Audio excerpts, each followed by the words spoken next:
This is a video talking about jigsaw blades. Now, Diablo, as you know, makes miter saw blades, table saw blades, circular saw, whatever you want to saw for cutting, but they also make sanding pads as well and belt sander pads as well. And I'm sure they make a plethora of other things. We're just going to talk about these. Typically, when I buy jigsaw blades, I buy them typically for fine wood. As a rule, I'm not in a hurry to do anything that I do, just because, having the time to do it right, measure twice kind of thing. It's the same kind of logic, makes things so much easier. So I've got this piece of wood secured here, and these are the blades that I go with. As you can see, they seem to do the job fairly well as far as their overall shape. The only thing I wish they had is at the end, I wish they were kind of that rounded out, or not the rounded, but the angled output. But otherwise, I'm very happy with these blades. So we've got one here. It's in our jigsaw.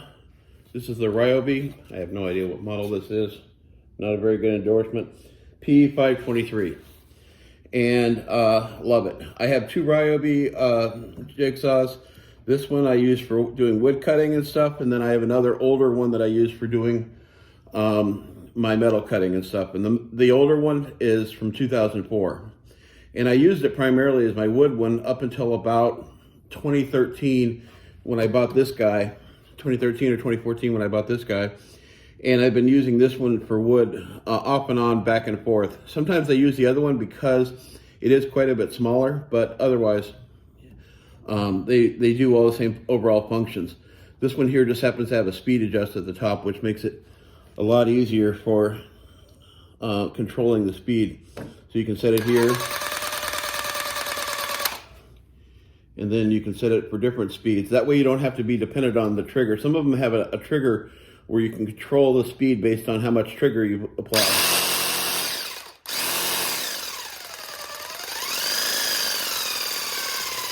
This way you can set it, and then you don't have to think about it.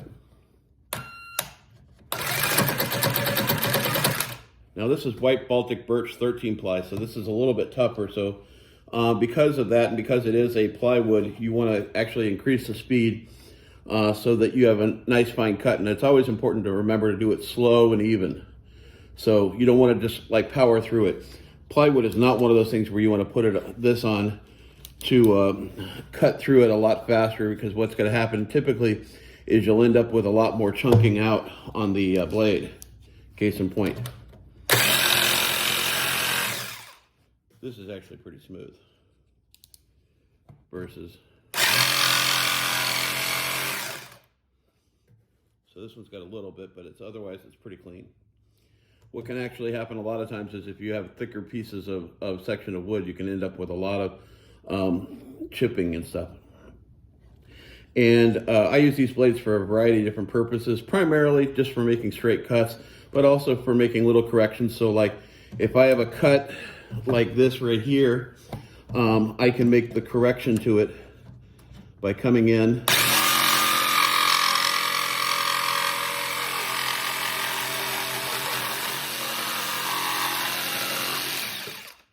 and making it an overall smooth connection. And you can see overall it's a really nice clean surface there. A little bit of chipping here, but that's kind of be expected. Nothing the sander can't just take care of really quick. But yeah, just a nice smooth operation. Seems to work well also going across the grain, but it really doesn't matter because across the grain with the grain on plywood, it's really kind of a differential a little bit, but on the top edge you will get some chipping.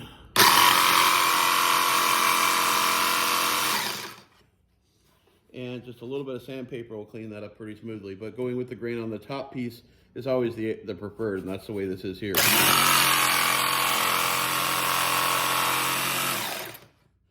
You can see it's a little bit smoother because, once again, you're going with the grain. So whatever your finished top piece is going to be, try to go with the grain if you can.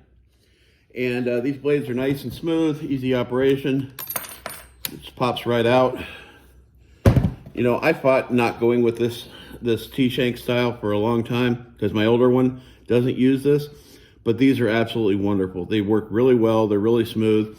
And I really like the fact that also that the blade, if you can see, there's a crisscross action here where one blade goes at one angle and the other one goes at the other angle. And that makes just for a smoother cut overall, and that's why it's a fine finished blade. Hope this was helpful.